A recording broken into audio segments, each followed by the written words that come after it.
Welcome back to the amazing platform फ्रैंकर 450। आज की इस वीडियो में हम लोग फिर क्वेश्चन लीक करने वाले हैं। ये हम लोग का सेकंड वीडियो होने वाला है क्वेश्चन लीक का। तो आज हम लोग साइंस का फर्स्ट सेटिंग का क्वेश्चन लीक करने वाले हैं। जैसा कि कल हम लोग जो क्वेश्चन लीक किए थे उसमें से डायरेक्ट अगर बोला जाए तो डायरेक्ट सिर्फ हम लोग का 12 से 15 क्वेश्चन पूछा था सेकंड सेटिंग में और 25 क्वेश्चन पूछा था फर्स्ट सेटिंग में, और इनडायरेक्ट अगर पूछा जाए तो 30 से 35 पहुंच गया था दोनों सेटिंग में। तो हम लोग स्टार्ट करते हैं बिना वीडियो को टाइम वेस्ट किए, और आप लोग जल्दी जल्दी क्वेश्चन देख ले और रट ले, क्योंकि आप लोग का इसकी के 7 बजे अगर वीडियो अपलोड होगी तो 7 बजे से 1.5 घंटा पौने 2 घंटा बाद आप लोग का सेंटर में पहुंच जाना। चलिए वीडियो को स्टार्ट करते हैं। तो फर्स्ट क्वेश्चन इस तरह से हम लोग का आता है कि टोटल 80 MCQs रहेंगे साइंस में, जैसा कि हम लोग को पता है 2 घंटा 45 मिनट मिलेगा आज भी SST की तरह। तो रट लीजिए आप लोग इस क्वेश्चन को। फर्स्ट क्वेश्चन है कि कॉर्पस ल्यूटियम का स्रावन कहाँ होता है, मतलब कॉर्पस ल्यूटियम से स्रावित हार्मोन कौन सा है। तो वैसा हार्मोन जो कॉर्पस ल्यूटियम से स्रावित होता है, मतलब सिक्रीट होता है, उसे क्या कहते हैं, प्रोजेस्टेरॉन कहते हैं। तो हम लोग जैसा कि जानते हैं कि यूट्रस में जो प्राइमरी फॉलिकल सेकेंडरी में बदलता है, सेकेंडरी टर्शरी में बदलता है, टर्शरी ग्राफियन में बदलता है। तो ग्राफियन में बदलने के बाद जो ओव्यूलेशन होता है, तो ओव्यूलेशन के बाद जो कॉर्पस ल्यूटियम बनता है वो प्रोजेस्टेरॉन का स्रावन करता है, जिसके वजह से फिर मेंसेस आता है।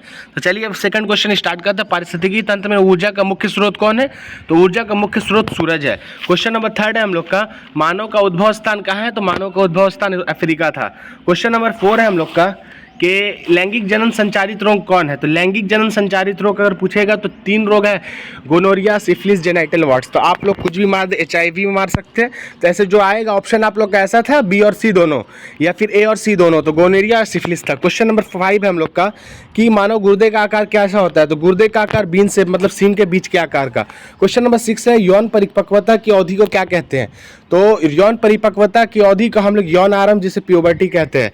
अब आते हैं क्वेश्चन नंबर 7 पर, किशोर अवस्था में होने वाले शारीरिक परिवर्तन किसके कारण होते हैं। तो देखिए मेल में अगर पूछा जाए तो वो हो जाएगा टेस्टोस्टेरॉन, और फीमेल में पूछा जाए तो वो हो जाएगा एस्ट्रोजन। अब आते हैं क्वेश्चन नंबर 8 पे, तो ओजोन परत का ह्रास किसके वजह से हो रहा है। तो CFC, क्लोरोफ्लोरोकार्बन की वजह से। क्वेश्चन नंबर 9 है ओजोन का आणविक सूत्र क्या है। तो O3 है। क्वेश्चन 10 हम लोग का, जल के एक अणु में हाइड्रोजन और ऑक्सीजन के अनुपात कितना होता है। तो 2:1 होता है। क्वेश्चन नंबर 11 है pH का कौन सा मान क्षारक विलयन निरूपित करता है। तो कौन सा मान। तो 7 से अधिक। अगर 7 से कम रहेगा तो वो हम लोग का बेसिक नहीं बल्कि एसिडिक होगा, और 7 रहेगा तो न्यूट्रल, 7 से अधिक रहेगा तो बेसिसिटी को हम लोग को निरूपित करेगा। अब आता है 12 नंबर क्वेश्चन, अम्लीय ऑक्साइड के विलयन का pH मान तो 7 से कम होता है।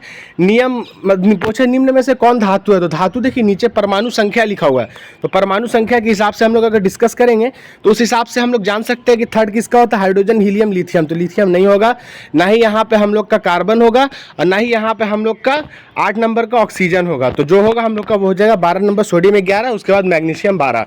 अब आते हैं क्वेश्चन नंबर 14 पे। 14 नंबर क्वेश्चन, सबसे कठोर प्राकृतिक पदार्थ कौन है। तो सबसे कठोर प्राकृतिक पदार्थ हीरा है। क्वेश्चन नंबर 15 है हम लोग का, श्वसन का रासायनिक अभिक्रिया है कैसी।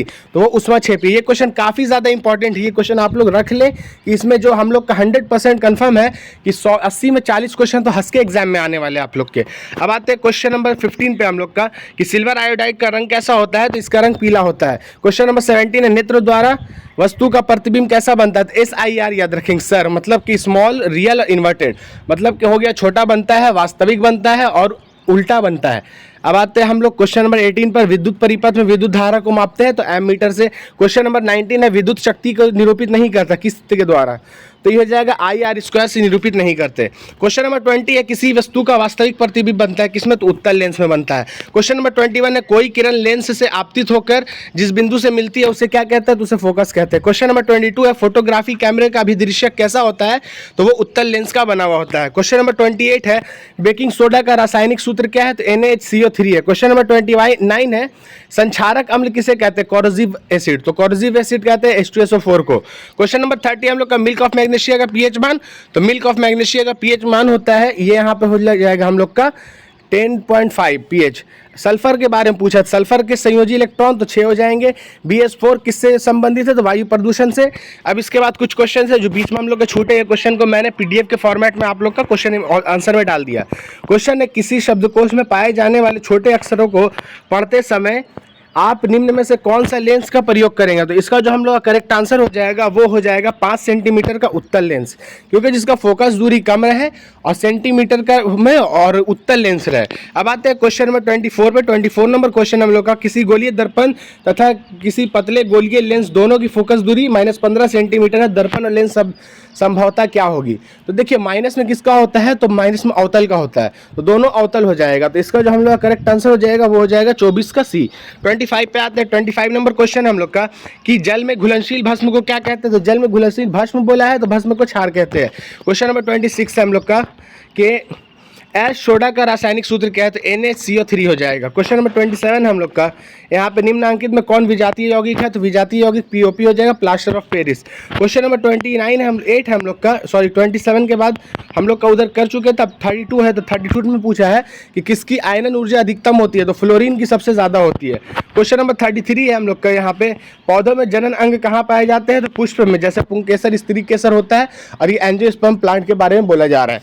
अब आता है 34 नंबर क्वेश्चन। 34 नंबर क्वेश्चन है, मस्तिष्क का कौन सा भाग शरीर की स्थिति और संतुलन के लिए संतुलन का अनुरक्षण करता है? देखिए यहाँ पे अगर हम लोग का अनुमस्तिष्क रहेगा तो अनुमस्तिष्क मारेंगे, अगर नहीं तो सेरिबेलम रहेगा। तो ये क्वेश्चन आप लोग याद करें, सेरिबेलम रहेगा तो सेरिबेलम मारेंगे, लास्ट में एम रहेगा, सेरिब्रम नहीं बल्कि बेलम, BELLUM। अब आते हैं हम लोग आगे 4 नंबर क्वेश्चन के बाद 35 में, किस पौधे में रंध्र अनुपस्थित रहते हैं? तो जलीय पौधे में रंध्र अनुपस्थित रहते हैं, जैसे हाइड्रीला। अब क्वेश्चन नंबर 36 है हम लोग का, यहाँ पे कि 36 नहीं 37 है, रक्त में ऑक्सीजन का वाहक कौन होता है? तो ऑक्सीजन हीमोग्लोबिन होता है। तो इसके अलावा हम लोग जो 36 क्वेश्चन था वो पिछले पेज में कर चुके थे, क्योंकि आप लोग का वो क्वेश्चन ऐसा था कि आप लोग डायरेक्ट याद कर सकते थे, लेकिन ये सब क्वेश्चन ऐसा है कि आप लोग कंफ्यूज हो जाओगे डायरेक्ट में, इसीलिए आप लोग को मैंने इसका PDF प्रोवाइड करा दिया डायरेक्ट। अब आते हैं 38 नंबर क्वेश्चन पे, निम्न में से कौन बर्थ हार्मोन कहा जाता है? देखिए लविंग हार्मोन हो, मिल्क एजेक्टिक हार्मोन हो, या बर्थ हार्मोन हो, तीनों कहा जाता है किससे? ऑक्सीटोसिन को। क्वेश्चन नंबर 39 है हम लोग का, बीज विकसित होता है कहाँ? तो बीज के बारे में पूछेगा तो बीजांड में, और अगर विकसित बोलेगा फ्रूट फल के बारे में तो अंडाशय में। तो इसका जो हम लोग करेक्ट आंसर होगा वो बीजांड हो जाएगा। क्वेश्चन नंबर 40 है हम लोग का, कि ग्रहणी भाग है, तो ग्रहणी किसे कहते हैं? ग्रहणी कहते हैं डियोडोनम को, डियोडोनम को ग्रहणी कहते हैं। ये किसका भाग है? तो ये हम लोग का स्मॉल इंटेस्टाइन का भाग है, जिसे हम लोग कहते हैं डियोडोनम, फिर उसके बाद जेजुनम स्टार्ट होता है, फिर इलियम स्टार्ट होता है। अब आते हैं क्वेश्चन नंबर 41 पर। 41 नंबर क्वेश्चन, आवर्त सारणी के प्रथम आवर्त में तत्वों की संख्या कितनी होती है? तो फर्स्ट ग्रुप में 2 ही तत्व होता है, हाइड्रोजन 1, हीलियम 2। अब आते हैं क्वेश्चन नंबर 42 पे। 42 नंबर क्वेश्चन, निम्न में से किससे इलेक्ट्रॉन को बाहर निकालना सबसे आसान है? तो 42 का जो हम लोग का बिल्कुल करेक्ट आंसर हो जाएगा वो हम लोग का हो जाएगा एम से। अब हम लोग आते हैं क्वेश्चन नंबर 43 पर। 43 नंबर क्वेश्चन को स्टार्ट करते हैं। तो क्वेश्चन है हम लोग का, द्वितीय आवर्त में के तत्व के लिए कौन सा शेल बाह्यतम शेल है? तो एल शेल बाह्यतम शेल है। क्वेश्चन नंबर 44 है हम लोग का, यहाँ पे कि संतृप्त हाइड्रोकार्बन श्रेणी के सदस्यों को क्या कहा जाता है? देखिए असंतृप्त पूछेगा तो अल्किन और अल्काइन मारते हैं, अल्काइन, लेकिन यहाँ पे संतृप्त बोला तो यहाँ पे हम लोग एल्केन मारेंगे। अब आते हैं हम लोग क्वेश्चन नंबर 45 पर। 45 नंबर क्वेश्चन है, मेंडलीव द्वारा छोड़े गए आवर्त सारणी के रिक्त स्थानों में बाद में निम्नलिखित में से कौन सा तत्व प्रतिपादित किया गया? तो बाद में कौन सा पद प्रतिस्थापित किया गया था? तो ये हो जाएगा गैलियम। तो 45 का जो हम लोग करेक्ट आंसर होगा वो हो जाएगा हम लोग का क्या? तो गैलियम। अब आते हैं क्वेश्चन नंबर 46 पर।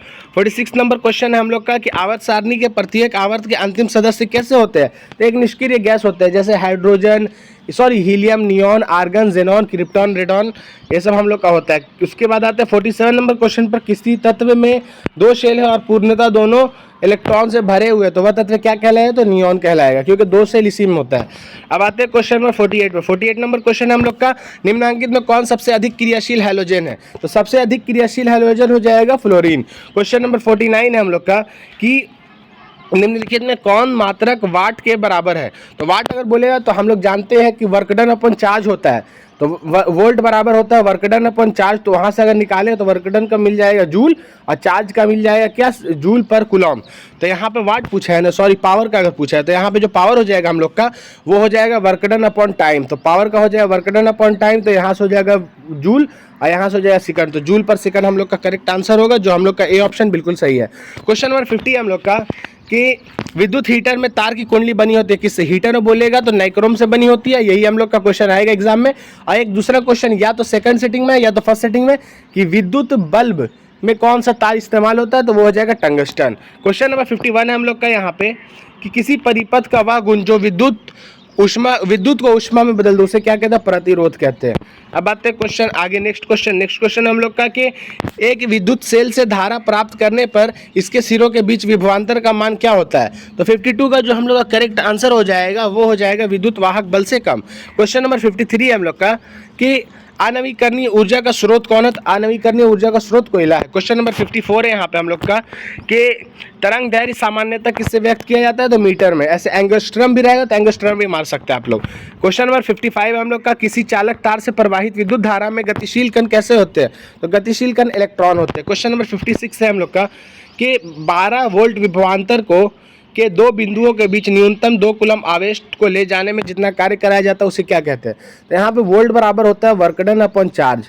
लेकिन यहाँ पे अगर पूछा जाए तो हम लोग से क्या पूछा है? तो हम लोग से कार्य पूछा है, तो कार्य हो जाएगा हम लोग का V इंटू क्यू, मतलब कि वोल्ट इंटू चार्ज बराबर वर्क डन। तो यहाँ पे 12 गुने 2 हो जाएगा क्या? 24। तो 24 हम लोग का जो आंसर होगा, तो यहाँ पे जो हम लोग का आंसर हो जाएगा वो हो जाएगा 24। अब आते हैं क्वेश्चन नंबर 57 पे। 57 नंबर क्वेश्चन है, मेंडल ने अपने अनुवांशिकी प्रयोग हेतु किस पौधे का उपयोग किया था?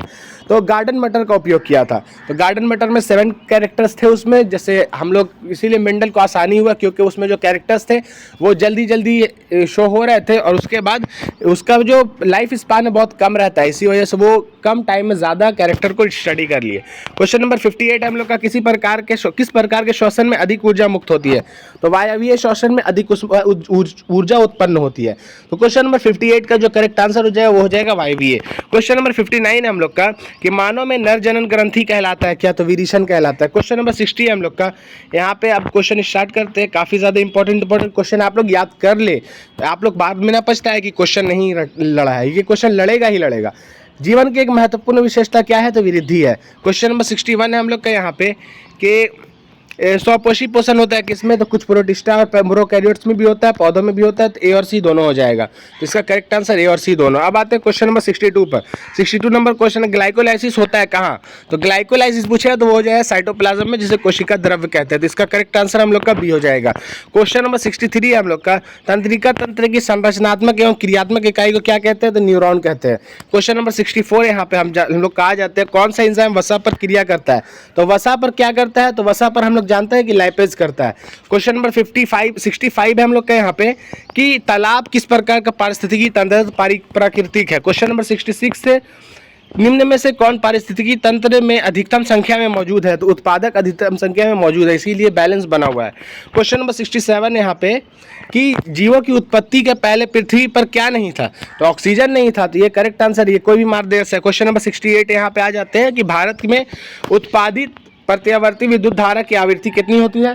देखिए, अगर आवृत्ति की बात हो यहाँ पे, तो आवृत्ति जो हो जाएगा कि हम लोग का 220 वोल्ट और 50 हर्ट्ज हो जाएगा। अब क्वेश्चन नंबर नेक्स्ट हम लोग आते हैं कि 1 माइक्रो एम्पियर में विद्युत धारा कितनी होती है? तो मिली में 3 होता है, माइक्रो में 6 होता है। तो ये हम लोग का करेक्ट आंसर हो जाएगा। क्वेश्चन नंबर 69 के बाद 70 नंबर क्वेश्चन है कि नरौरा नाभिकीय विद्युत संयंत्र किस राज्य में स्थापित है? नरौरा के बारे में पूछा है तो वो हो जाएगा यूपी में। क्वेश्चन नंबर 71 पे आते हैं हम लोग। 71 नंबर क्वेश्चन हम लोग का, स्पेक्ट्रम प्राप्त करने के लिए किसका उपयोग किया जाता है? तो स्पेक्ट्रम जो प्राप्त किया जाता है उसमें प्रिज्म का उपयोग किया जाता है। क्वेश्चन नंबर 72 है हम लोग का कि उत्तल लेंस द्वारा आवर्धित काल्पनिक प्रतिबिंब तब बनता है जब, तो उत्तल लेंस बोला है तो जब हम लोग वस्तु को यहाँ पे लेंस में फोकस और लेंस के बीच में, पोल के बीच में रखेंगे। तो वस्तु को जब फोकस और पोल के बीच में यहाँ पे कहीं रखेंगे ने, तो जब यहाँ पे वस्तु बनेगा मतलब इमेज, तो पीछे बनेगा और रियल पीछे बनेगा और आवर्धित बनेगा। तो चलिए अब हम लोग स्टार्ट करते हैं क्वेश्चन नंबर 73 को। तो इसका आंसर लगेगा हम लोग का बी। 73 नंबर क्वेश्चन है हम लोग का कि वोल्ट बराबर होता है किसका? तो हम लोग जानते हैं वोल्ट बराबर क्या होता है? वर्क डन अपन चार्ज होता है। तो वर्क डन को क्या लिखते हैं? जूल। चार्ज को लिखते हैं कूलॉम। तो यहाँ पे आंसर हो जाएगा जूल पर कूलॉम। तो ये सब क्वेश्चन काफी ज्यादा इंपॉर्टेंट, एग्जाम में आएगा ही आएगा। आप लोग लिख लो, गारंटी कहीं से भी ले लो, आप लोग का ये क्वेश्चन आएगा ही आएगा। आप लोग देख लेना, आप लोग चाहे जैसे भी देखो। अब आते हैं 74 नंबर क्वेश्चन पे। 74 नंबर क्वेश्चन है हम लोग का, विद्युत आवेश की प्रवाह को दर को क्या कहते हैं? तो विद्युत आवेश की प्रवाह की दर को विद्युत धारा कहते हैं। ये सब क्वेश्चन को डालने की वजह से हो सकता है मेरे चैनल पर स्ट्राइक आ, जैसे छोटा मोटा छोटा चैनल है, फिर भी स्ट्राइक आ जाएगा तो उड़ भी सकता है। इसीलिए आप लोग से मैं सपोर्ट करना चाहता हूँ कि आप लोग वीडियो को शेयर करें, ज़्यादा से ज़्यादा सब्सक्राइब करें या ना करें, ये सेकेंडरी मैटर है। बस मेरा ये कहना है कि बिहार में सब बच्चों का भला हो जाए, सब बच्चे स्कूल में, एग्जामिनेशन सेंटर में और हर जगह बिहार के बच्चे स्टडी से रिलेट करें और स्टडी को, उनके स्टडी की क्वालिटी को सुधारा जाए। अब आते हैं क्वेश्चन नंबर 75। मेरा जो मेन मकसद है वो बिहार के बच्चों की पढ़ाई को सुधारने का है। अब आते हैं 75 नंबर क्वेश्चन, निम्न में से कौन सा कथन सत्य है? तो सत्य कथन के बारे में जो पूछा है यहाँ पे, तो वो हो जाएगा कि जूल बराबर कूलॉम इंटू वोल्ट। तो ये हम डिस्कस करते हैं, लेकिन अभी टाइम बहुत कम है, आप लोग डायरेक्ट याद कर लो, ठीक है। अब आते हैं क्वेश्चन नंबर 76 नंबर क्वेश्चन हम लोग का, CHO अभिक्रियाशील समूह को कहते हैं। तो CHO के बारे में पूछा तो वो हो जाएगा एल्डिहाइड, OH के बारे में पूछा तो वो हो जाएगा हम लोग का अल्कोहल, और कार्बोनिल एसिड के बारे में पूछा COOH हो जाएगा। ये देखिए, ये क्वेश्चन में क्या है कि ये क्वेश्चन में चारों में से कोई भी पूछ सकता है। तो आप लोग का कार्बोनिल पूछा है COOH हो जाएगा, ईथर पूछा तो COOR। तो आप लोग जैसा कि जानते ही है, अब क्या बोले। अब आते हैं क्वेश्चन नंबर 77 पे। 77 नंबर क्वेश्चन है, एथेनॉल को सांद्र H2SO4 के साथ गर्म करने पर निम्नलिखित में कौन सी गैस बनती है? तो जब एथेनॉल को गर्म किया जाता है H2SO4 के साथ तो C2H6 या एल्केन जैसे हम लोग बोलते हैं वही प्राप्त होता है। क्वेश्चन नंबर 78 हम लोग का, जिंक ब्लेंड निम्नलिखित में किस धातु का है इसका? तो जिंक ब्लेंड जिंक का है। Hg का क्या होता है? तो Hg का सीने बार होता है। Fe का क्या होता है? तो फेरस सल्फेट या कुछ भी बोल सकते हैं। एल्युमिनियम का क्या होता है? बॉक्साइट होता है। अब आते हैं क्वेश्चन नंबर 79 नंबर क्वेश्चन हम लोग का, कि आवर्त सारणी में किसी आवर्त में तत्वों का कौन सा गुण समान रहता है? तो कक्षों की संख्या समान रहता है, मतलब कि नंबर ऑफ शेल्स। अब आते हैं क्वेश्चन नंबर 80, लास्ट क्वेश्चन जो आप लोग याद कर लेंगे, काफी ज्यादा इंपॉर्टेंट क्वेश्चन था कि अभिक्रिया CaO + H2O = CaOH whole twice किस प्रकार की अभिक्रिया है? तो दो हम लोग का दो रिएक्टेंट या अभिकारक जो जुड़ते हैं और एक उत्पाद का निर्माण होता है तो उसे क्या कहते हैं? तो उसे संयोजन अभिक्रिया कहते हैं। तो इसका हम लोग का करेक्ट आंसर ये है। और ये कैसी अभिक्रिया थी? ऊष्माक्षेपी अभिक्रिया है। तो चलिए, हम लोग का 80 क्वेश्चन टोटल हो गया है, ये भी कितना 15 मिनट के अंदर, 15-16 मिनट में। तो आप लोग से यही गुजारिश है कि आप लोग वीडियो को शेयर कर दे, जो एग्जाम दे रहे हैं उस तक पहुंचाए। लगभग इस वीडियो में हम लोग का टारगेट रहने वाला है कि ये वीडियो सबसे ज़्यादा हम लोग के चैनल पर ट्रेंडिंग पे जाए, क्योंकि ये वीडियो में आप लोग को लगभग 1 से 1.5 घंटा पहले साइंस का क्वेश्चन लीक करा दिया गया है। और ये क्वेश्चन आपके एग्जाम और पॉइंट ऑफ व्यू से काफ़ी ज़्यादा इंपॉर्टेंट है। और रट लो आप लोग कि ये क्वेश्चन आएगा ही आएगा, इसकी गारंटी मैं लेता हूँ 100%। SST में लिया था ना, तो SST में आया कि नहीं आया? आप ही लोग बताओ। आप लोग SST में जाके मिला लो, 3 पेज दिए थे, 3 पेज में लगभग 12 से 15 क्वेश्चन तो डायरेक्ट लड़ा है सेकंड सेटिंग में, और 25 क्वेश्चन डायरेक्ट लड़ा है फर्स्ट सेटिंग में। तो 40 क्वेश्चन तैसे ही लड़ गया। अब उसके बाद जो 40 क्वेश्चन बचा है, तो उसमें से कुछ ऐसा क्वेश्चन है जो इनडायरेक्टली पूछा, ऑप्शन चेंज कर दिया। तो वो सब क्वेश्चन भी आप लोग ध्यान में रखेंगे। जैसे एक क्वेश्चन पूछा था समावेशी विकास के बारे में, तो हम जो मारे थे वो सतत विकास मारे थे, क्योंकि सतत और समावेशी एक दूसरे का इंटरचेंजेबल वर्ड है, तो वो भी चेंज कर दिया था। आप चाहेंगे तो वो क्वेश्चन को हम सेम बोल सकते हैं, लेकिन हम सबके तरह मुझे व्यूज नहीं चाहिए, बस आप लोग का एग्जाम अच्छा जाए ये मैं चाहता हूँ। और आप लोग वीडियो को शेयर कर दे, लाइक कर दे, सब्सक्राइब करें या ना करें ये आपकी मर्जी। मैं कभी सब्सक्राइब के लिए आप लोग के सामने गिड़गिड़ाया नहीं हूँ। चलिए, तब तक के लिए अल्लाह हाफिज़।